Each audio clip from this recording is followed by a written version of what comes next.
If you're an HVAC technician and a call comes in, Grainger knows that you need a partner that helps you find the right product, fast and hassle-free. And you know that when the first problem of the day is a clanking blower motor, there's no need to break a sweat. With Grainger's easy-to-use website and product details, you're confident you'll soon have everything humming right along. Call 1-800-GRAINGER, click Grainger.com, or just stop by. Grainger, for the ones who get it done. This episode is brought to you by Progressive Insurance. You chose to hit play on this podcast today. Smart choice.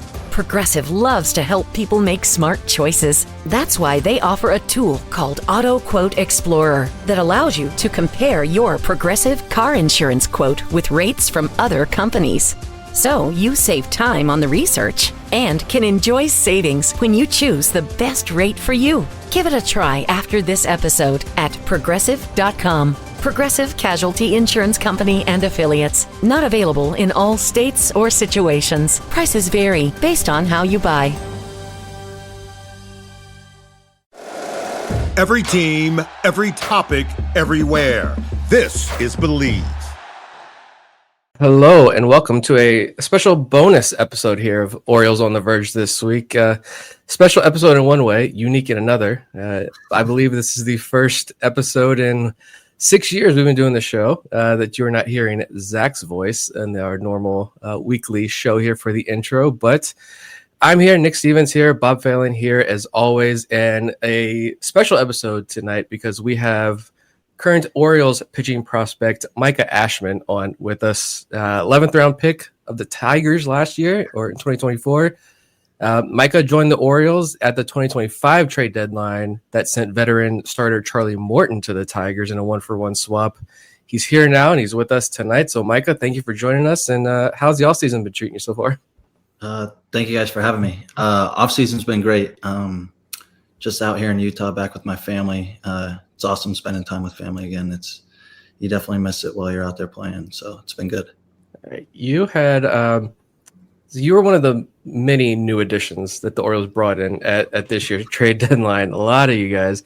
And I know we got to talk with Brandon Butterworth after he came over. And he said the Orioles had never shown any interest in him during his college days when he was at NC State. But when his manager at the time called him in and said, hey, you've been traded to the Orioles, that the Orioles had specifically requested for him.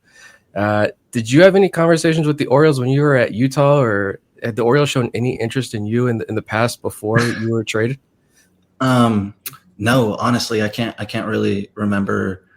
Maybe like one phone call, honestly, but no like big interest. And it was a shock. Like I definitely didn't expect to get traded there. And when they said to Baltimore, I was a little shook as well. Didn't expect, but it was. Yeah.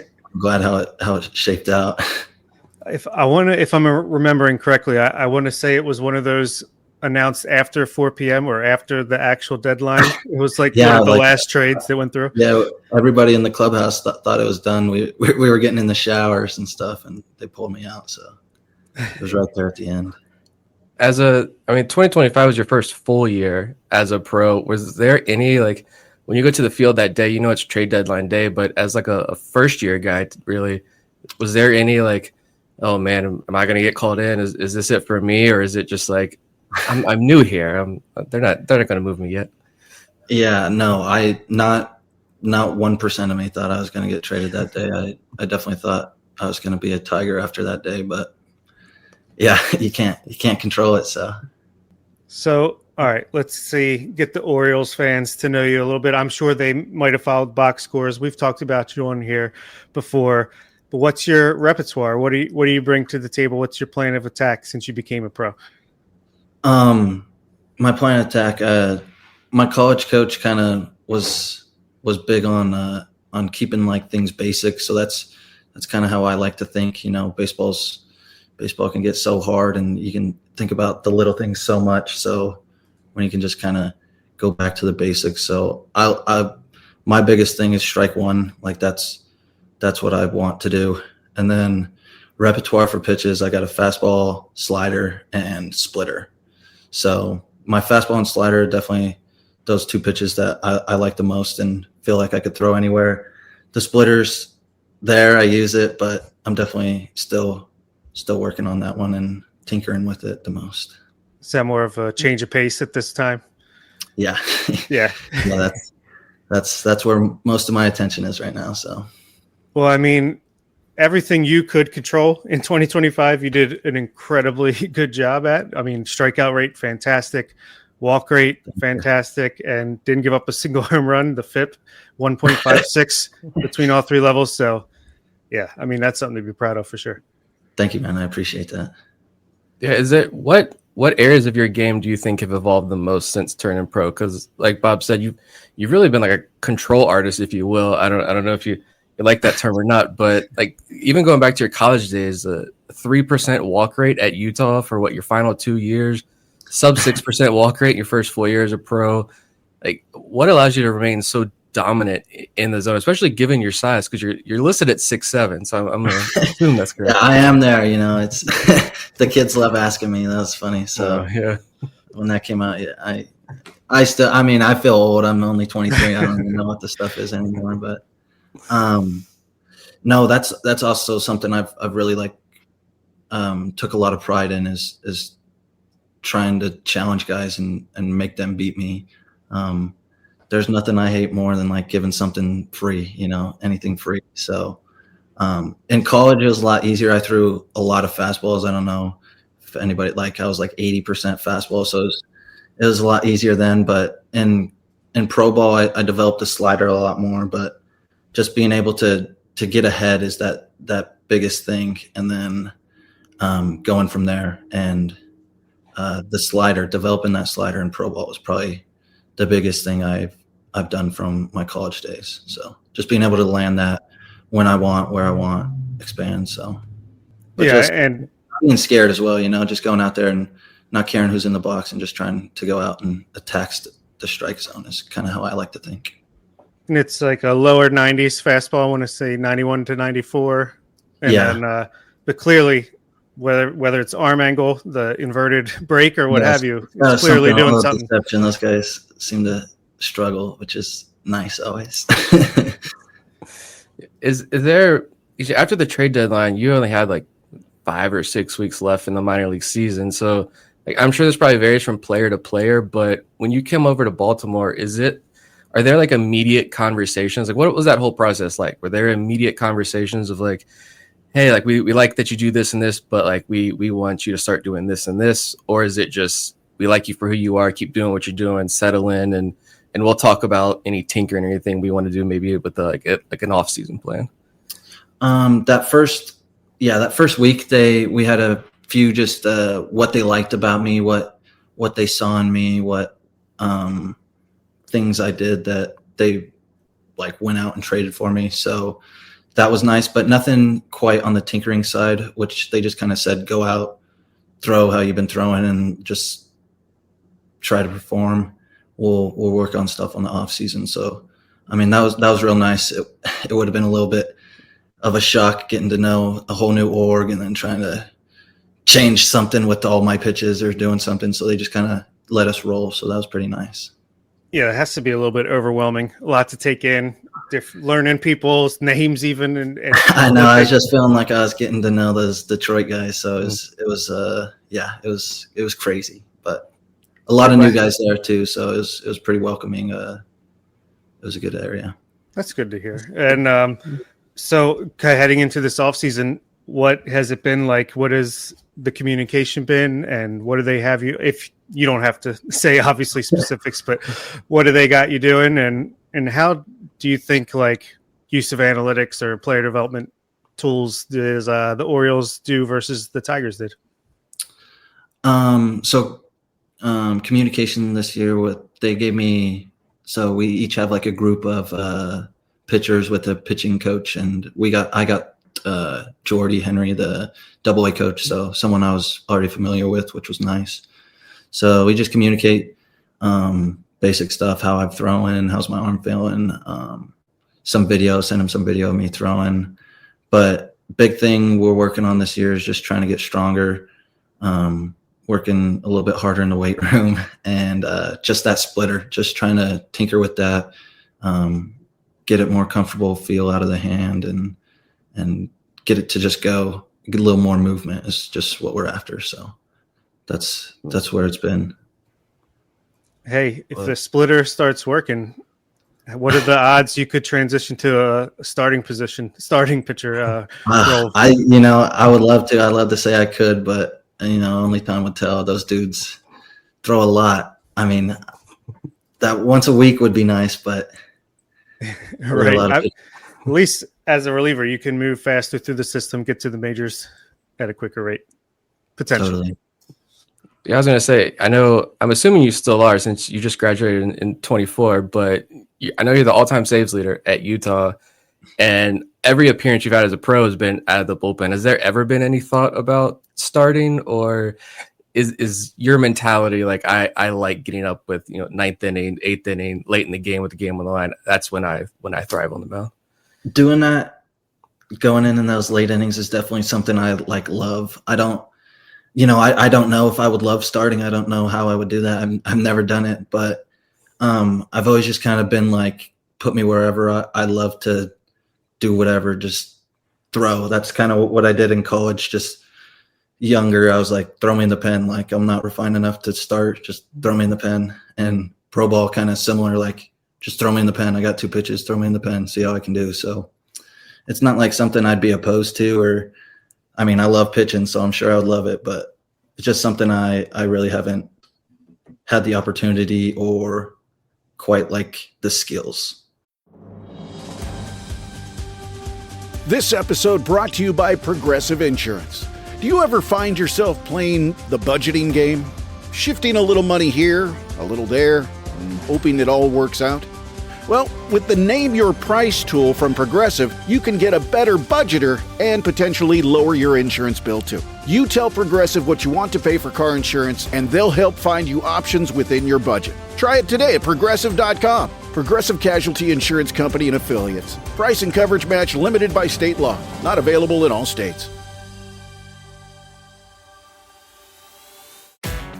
If you're an HVAC technician and a call comes in, Grainger knows that you need a partner that helps you find the right product, fast and hassle-free.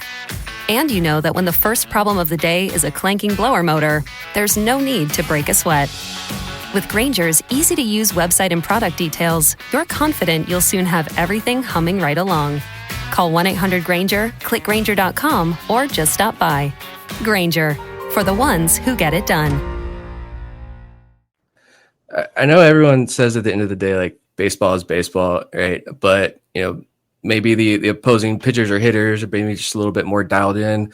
Margin for error maybe is a little bit smaller. But in your opinion, being a younger prospect, like, what is something about that transition from college ball to pro ball that either on the field or off the field that is probably has a bigger impact, or is maybe like a bigger obstacle, if you will, than what a lot of fans may assume about that transition?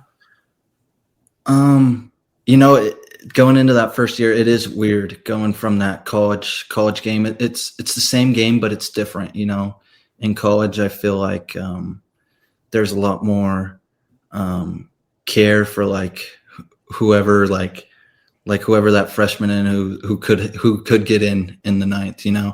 And pro ball, you care about the other dude, but you want to be successful mostly and get yours. But just that business side, most of the on field, when you're playing the game, it all feels the same. When you're out there throwing the ball, playing catch with the guys, it all feels the same. But the stuff off the field is just it's different. It's something I didn't know, I didn't expect. Just that business side where it's cutthroat. Like, there's people who are making money, who are not making money, like, and you're there to perform or not perform. And if you're not performing, like, sorry. But yeah. So just that like cutthroatness almost of professional baseball was a little shock. From an outside perspective, it seems like the college games are rowdy, like the fans are into it, it's packed, and then the minor leagues, it's like half empty at best, and it's kind of a quieter. And then once you get to the majors, obviously it'll be exciting again. But is that tough to pitch when it's like an empty stadium, 11 a.m. start time? Those 11 games I actually love. I'm a big morning guy. I'm up almost 7 a.m. almost every day. So a lot of guys are always dragging ass like, oh, got to play in front of all these kids. I'm like, hell yeah, let's go play in front of these kids. So not really, at Utah, we played at Salt Lake Bees AAA field and we maybe get 1,000 fans. So I really haven't been playing in front of a lot of people. So it doesn't really affect me. Like I love that feeling of jogging in, getting onto the mound. That's all I need. I hate asking this question the older I get because it makes me feel even older. But like as far as baseball goes, were there any players you looked up to growing up or tried to model your game after? I loved watching like Chris Sale, just Kershaw, just those big lefties, dominant dudes who just another guy. I loved watching Jared Weaver. I was an Angels fan growing up, so I loved watching Jared Weaver. That guy, he didn't have a ton of overpowering stuff, kind of like me, but loved spotting up, and he was dominant while he pitched. So I wouldn't say I really tried to model my game after, but I loved watching those dudes and just seeing those dudes go out there and dominate every time. I was going to wonder, like growing up in Utah, like where does the fan base typically lie? Is it, it's just like a little bit of everything?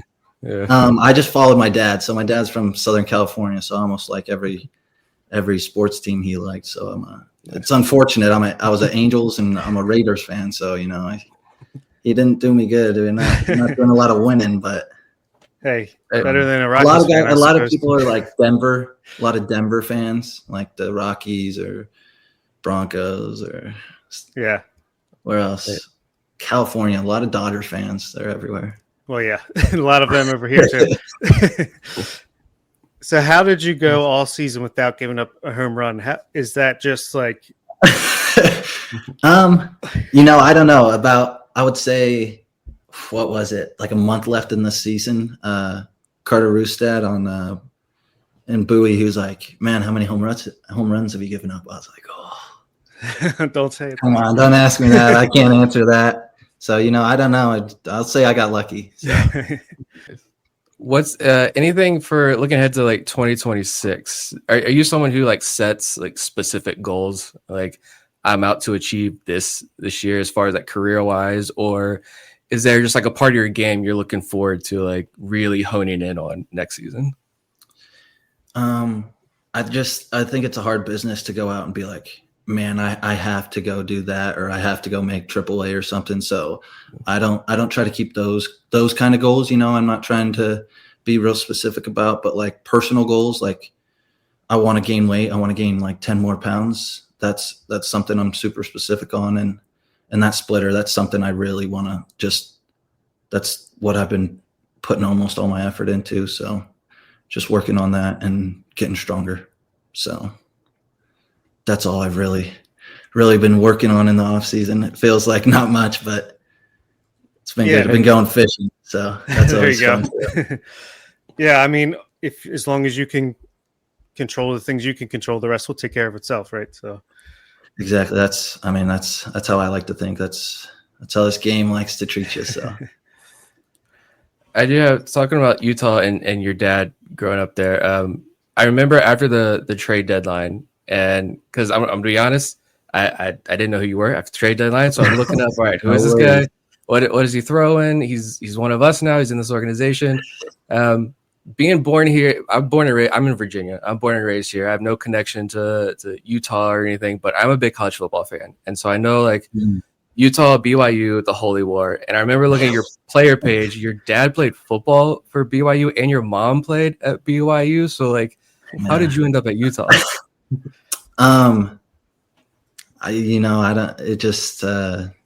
It was the best for me, BYU didn't want me. I'll say it.